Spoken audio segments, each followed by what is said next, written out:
Fate of pyruvate. जो pyruvate बना, pyruvate कहां से बना था? ग्लाइकोलाइसिस से पाइरुवेट जो बना था।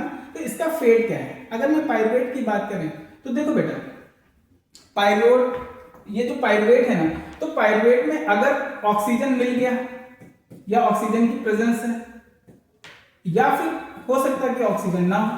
अगर ऑक्सीजन नहीं है बेटा, अगर ऑक्सीजन नहीं है तो ये इनकम्प्लीट ऑक्सीडेशन करेगा या फर्मेंटेशन करेगा। क्या करेगा? इनकम्प्लीट ऑक्सीडेशन या करेगा फर्मेंटेशन, अंडरगो फर्मेंटेशन। फर्मेंटेशन तो तुम्हें पता है फर्मेंटेशन दो टाइप का होता है बेटा। एक होता है लैक्टिक एसिड फर्मेंटेशन। क्या होता है? Lactic acid fermentation, fermentation. और दूसरा हमारे पास है बेटा दैट इज अल्कोहलिक फर्मेंटेशन। क्या? अल्कोहलिक फर्मेंटेशन, फर्मेंटेशन, फर्मेंटेशन, या इसी को एथेनॉल फर्मेंटेशन और एथेनॉल फर्मेंटेशन बोलते हैं। Got it? लेकिन अगर ऑक्सीजन मिल गई है, तो जब ऑक्सीजन मिल गई है तो बेटा पहला स्टेप होगा पाइरुवेट, पाइरुवेट ऑक्सीडेशन। क्या होगा बेटा? पाइरुवेट का ऑक्सीडेशन होगा। यहां पे याद रहेगा क्या? क्या होगा? पाइरुवेट का ऑक्सीडेशन होगा। दूसरे स्टेप में जब पाइरुवेट ऑक्सीडाइज हो जाएगा तो ये it will undergo crabs cycle. कहां जाएगा बेटा? क्रैब्स साइकिल के अंदर जाएगा। कहां जाएगा? क्रैब्स साइकिल के अंदर। तो देखते हैं, सबसे पहला जो देखेंगे, लेकिन जो पाइरुवेट और क्रैब्स साइकिल के जो प्रोडक्ट होंगे क्या होंगे? क्रैब्स साइकिल और पाइरुवेट का जब ऑक्सीडेशन कराओगे तो उससे हमें जो अल्टीमेटली मिलेगा वो मिलेगा NADH2 मिलेंगे कुछ मॉलिक्यूल और कुछ FADH2 मिलेंगे। तो एक्चुअली मानने में देखें तो बेटा FADH2 या NADH2 ये दोनों ही एनर्जी के सोर्स हैं, but they are not direct energy molecule. समझ में आ रही? They are source of energy. तो इनको कराना पड़ेगा ऑक्सीडेशन। क्या कराते हैं? ऑक्सीडेशन। और इनको ऑक्सीडेशन जब कराते हैं तो हमें क्या मिलती है? ह्यूज अमाउंट ऑफ क्या मिलती है? एनर्जी मिलती है in the form of ATP। And this process is called, क्या बोलेंगे बेटा? Oxidative phosphorylation. क्या बोलते हैं? Oxidative phosphorylation. और ये कहां होगी? ये एक प्रोसेस का नाम दिया गया that is ETS, electron transport system, या फिर ETC बोल सकते हैं, इलेक्ट्रॉन ट्रांसपोर्ट चेन। ठीक है। लेकिन जो ये पाइरुवेट का ऑक्सीडेशन है, यहां से बेटा बहुत ज्यादा इंपॉर्टेंट चीज ये बनती है, पाइरुवेट का ऑक्सीडेशन सब होगा कैसे? अगर हमारे पास ये पाइरुवेट है, let's say we have a pyruvate. अब इस पाइरुवेट में क्या करेंगे? ऑक्सीडाइज कराएंगे। क्या करेंगे? ऑक्सीडेशन कराएंगे। तो क्या बनेगा? ये बनेगा बेटा एसिटाइल कोएंजाइम A। और एसिटाइल कोएंजाइम A 2 कार्बन वाला, और यहाँ पे कितने हैं? 3 कार्बन थे। हाँ या ना? तो जब ये हो रहा है तो यहाँ पे एक एंजाइम यूज किया गया, नाम याद रखेंगे, बहुत ज्यादा इंपॉर्टेंट है, that is pyruvate, pyruvate dehydrogenase. क्या है? डिहाइड्रोजिनेज एंजाइम याद रखेंगे। और इसको काम करने के लिए कुछ कोफैक्टर्स चाहिए। क्या चाहिए? कुछ कोफैक्टर्स चाहिए। ये डायरेक्ट क्वेश्चन बनता है, पूछ लेगा कि पाइरुवेट के ऑक्सीडेशन में कौन सा एंजाइम यूज किया जाता है। तो एंजाइम का नाम रखेंगे पाइरुवेट डिहाइड्रोजिनेज। और कोफैक्टर यहाँ पे एक तो कोएंजाइम A ही है और TPP याद रखेंगे, दैट इज थियामीन पाइरोफॉस्फेट। ठीक है। अब पाइरुवेट का तो ऑक्सीडेशन हो रहा है ना बेटा, तो कोई चीज रिड्यूस भी तो हो रही है। तो यहाँ पे जो NAD प्लस था वो कन्वर्ट हो जा रहा है NADH2। Got it? यस और नो? तो देखो बेटा, इस पाइरुवेट का तो ऑक्सीडेशन हो रहा है, लेकिन NADH तो रिड्यूस हो रहा है। तो इस प्रोसेस का नाम दे देंगे बेटा दैट इज ऑक्सीडेटिव डी का, और साथ में क्या एक CO2 भी निकलेगा। तो ये पूरा स्टेप का नाम है that is oxidative decarboxylation. क्या? Decarboxylation. डी कार्बोक्सिलेशन क्या है? That is the removal of CO2 molecule, और ये कार्बन डाइऑक्साइड यहां से निकल गई। अब ये जो एसिटाइल कोएंजाइम ए है that will enter into the crabs cycle. कहां जाएगा बेटा? क्रैब्स साइकिल के अंदर जाएगा। और क्रैब्स साइकिल तुम्हें पता है बेटा कहां होगी? अगर मैं साइट की बात करूं, इसके साइट क्या होगी बेटा? तो साइट इसकी रहने वाली है माइटोकॉन्ड्रियल मैट्रिक्स। क्या है? Mitochondrial matrix. ठीक है, याद रहेगा क्या? माइटोकॉन्ड्रियल मैट्रिक्स के अंदर कैसे होती है, चलो समझते हैं। देखो हमारे पास क्या मिला था बेटा? एसिटाइल कोएंजाइम ए था, कितने कार्बन, 2 कार्बन वाला था। ये क्या करेगा बेटा, ये यहाँ पे ऑक्सैलो एसिटिक एसिड, क्योंकि एक 4 कार्बन कंटेनिंग मॉलिक्यूल है, ठीक है, 4 कार्बन ये, 2 कार्बन ये बेटा, तो टोटल कितना 6 कार्बन वाला मॉलिक्यूल बनेगा, जिसका नाम दे दिया सिट्रेट। क्या नाम दे दिया, सिट्रेट। सिट्रेट एक आयनिक फॉर्म है। एसिड की बात करें तो सिट्रिक एसिड, क्या बेटा, सिट्रिक एसिड। और कितने कार्बन है, 6 कार्बन यहाँ पे रहने वाले हैं। यहाँ पे एक बहुत इंपॉर्टेंट एंजाइम यूज किया जाता है बेटा, जिसका नाम है दैट इज सिट्रेट। क्या नाम है, सिट्रेट सिंथेज। क्या नाम है, सिट्रेट सिंथेज। ये बहुत ज्यादा पूछा जाता है, first enzyme in Krebs cycle that is citrate synthase. अब ये जो सिट्रेट सिंथेज है बेटा, that will convert into the isocitrate, किसमें, आइसोसिट्रेट, और आइसोसिट्रेट कन्वर्ट हो जाएगा बेटा ऑक्सैलो सक्सिनेट के अंदर, किसमें, सक्सिनेट। और यहीं पे होगा क्या, पहला, यहीं पे पहला होगा डीकार्बोक्सिलेशन। क्या होगा, डीकार्बोक्सिलेशन होगा यहाँ पे, फर्स्ट डीकार्बोक्सिलेशन, यहाँ पे होगा फर्स्ट डीकार्बोक्सिलेशन, और यहाँ से निकलेगा एक CO2 मॉलिक्यूल, और चूंकि ये 6 कार्बन वाला है तो अब 5 कार्बन वाला एक कंपाउंड बनेगा जिसका नाम है अल्फा कीटो ग्लूटारेट, ठीक है। It is also act as a precursor for amino acids, याद रहेगा, तो यहाँ पे लिख सकते हो प्रिकर्सर ऑफ अमाइनो एसिड्स, ठीक है। अब ये जो अल्फा कीटो ग्लूटारेट है बेटा, फिर से डीकार्बोक्सिलाइज होगा, क्या होगा, डीकार्बोक्सिलेशन होगा, सेकंड डीकार्बोक्सिलेशन बोलेंगे, सेकंड डीकार्बोक्सिलेशन बोलेंगे। और सेकंड डीकार्बोक्सिलेशन जब ये होगा तो यहाँ से भी एक CO2 मॉलिक्यूल निकल जाएगा, तो हमारे पास 4 कार्बन वाला एक मॉलिक्यूल बनेगा, और जिसका नाम देंगे that is succinyl coenzyme A. जब यहाँ पे देख रहे हो बेटा डीकार्बोक्सिलेशन हो रहा है, और क्या है, यहाँ पे ऑक्सीडेशन भी हो रहा है, तो इसको बोलेंगे ऑक्सीडेटिव डीकार्बोक्सिलेशन। और यहाँ पे क्या बनेगा, अल्टीमेटली हमें एक NAD प्लस मॉलिक्यूल कन्वर्ट हो जाएगा NADH में। इन द सेम वे यहाँ पे भी क्या हमें एक NAD प्लस मॉलिक्यूल से क्या मिल जाएगा, NADH2 यहाँ पे मिल जाएगा। फिर देखो बेटा, ये सक्सिनिल कोएंजाइम ए किसमें कन्वर्ट हो जाएगा, सक्सिनेट में। कहाँ, सक्सिनेट में। जब भी बेटा सक्सिनेट में कन्वर्ट हुआ तो इसका भी कार्बन कितना है, 4 कार्बन है।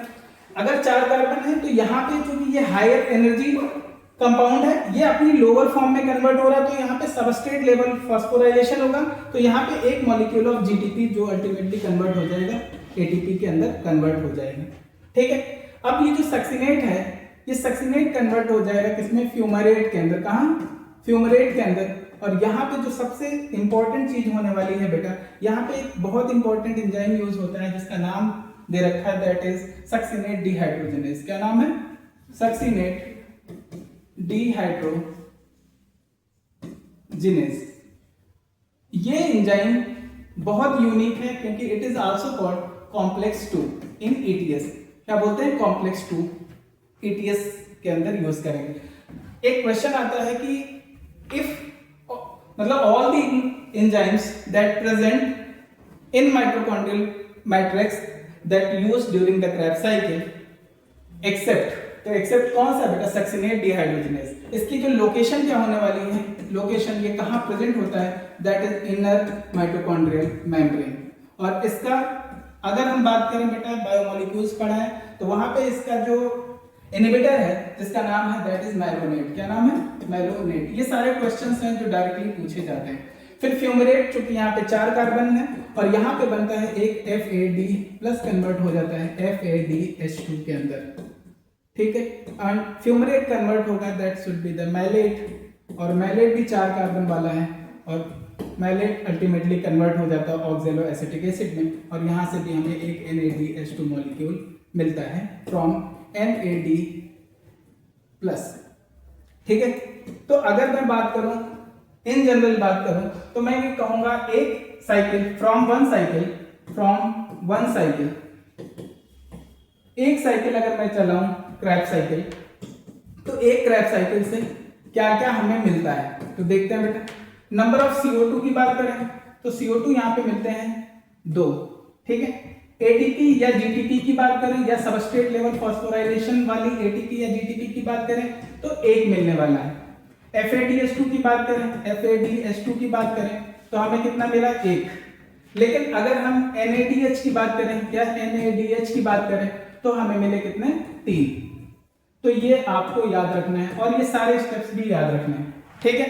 अभी काम खत्म नहीं हुआ, अभी बेसिकली क्या करना है, जो NADH और FADH2 है हमें इनको क्या कराना है, अल्टीमेटली हमें ऑक्सीडाइज कराना है। क्या कराना है, ऑक्सीडेटिव फॉस्फोराइलेशन कराना है। क्या कराना है, फॉस्फोराइलेशन। तब हमें क्या मिलेगा, यहाँ पे मिलेगा ATP हमें मिलेंगे। और ये काम कहाँ करना है, ETS के अंदर करना है, ठीक है। गॉट। चलो एक समरी समझ लेते हैं पूरा कि हमें टोटल नंबर ऑफ एटीपी कितने मिले थे। देखो यहाँ पे हमने ग्लूकोज एक मॉलिक्यूल लिया था, ग्लूकोज।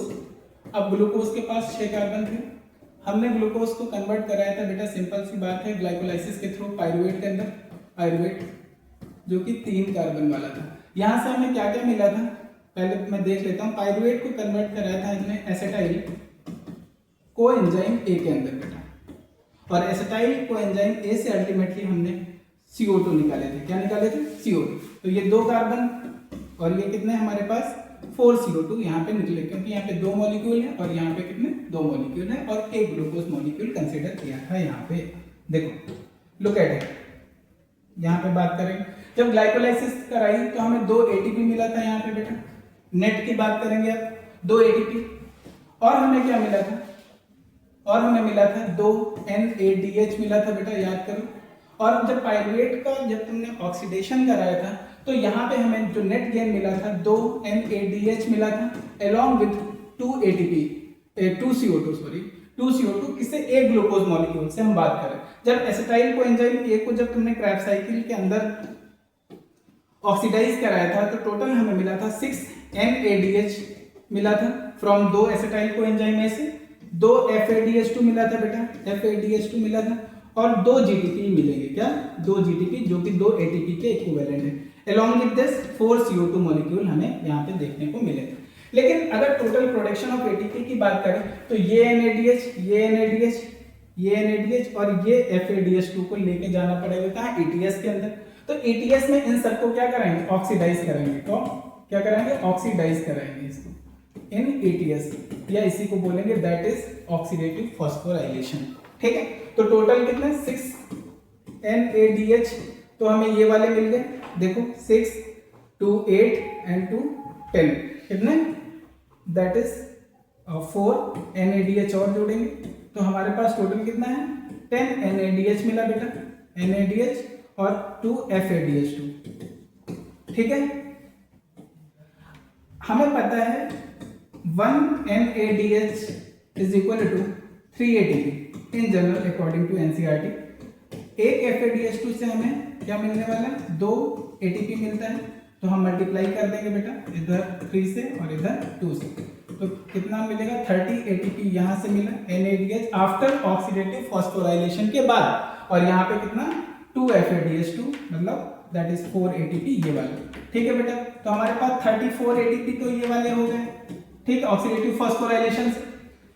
अब यहाँ पे देखो 2 ATP ये वाले और 2 ATP ये वाले यहाँ पे, तो टोटल कितना 4 ATP ये हो गए। तो अगर हम कंप्लीट ऑक्सीडेशन कराएं इन जनरल एक ग्लूकोज मॉलिक्यूल का तो हमें लगभग कितना 38 ATP मिलते हैं, ठीक है, ये आफ्टर कंप्लीट ऑक्सीडेशन के बाद। लेकिन क्वेश्चन में कई बार ये पूछता है कि एसिटाइल कोएंजाइम ए या फिर क्रैब्स साइकिल के अंदर अगर हम कंप्लीट ऑक्सीडेशन करें फ्रॉम 1 एसिटाइल कोएंजाइम तो फिर टोटल नंबर ऑफ ATP कितने निकलेंगे, या आफ्टर ऑक्सीडेशन के बाद ATP कितने, तो याद रखेंगे। तो वहां पे जो 6 NADH है इसको क्या करेंगे 3, क्योंकि एक से कितना 3 NADH निकल रहा है बेटा और एक FADH2 निकल रहा है और क्या एक GTP निकल रहा है, तो अपनी वैल्यूज को पुट कर देंगे, इसको 3 से, इसको कितना 2 से, ठीक है। तो 9 + 2 + 1 तो कितना 12 ATP यहाँ निकलेगा। तो आई होप कि बेटा यू गॉट योर आंसर, क्योंकि जहां से हमने स्टार्ट किया था वहीं पे एंड किया। तो from 1 glucose molecule if we undergo complete oxidation then we will get 38 ATP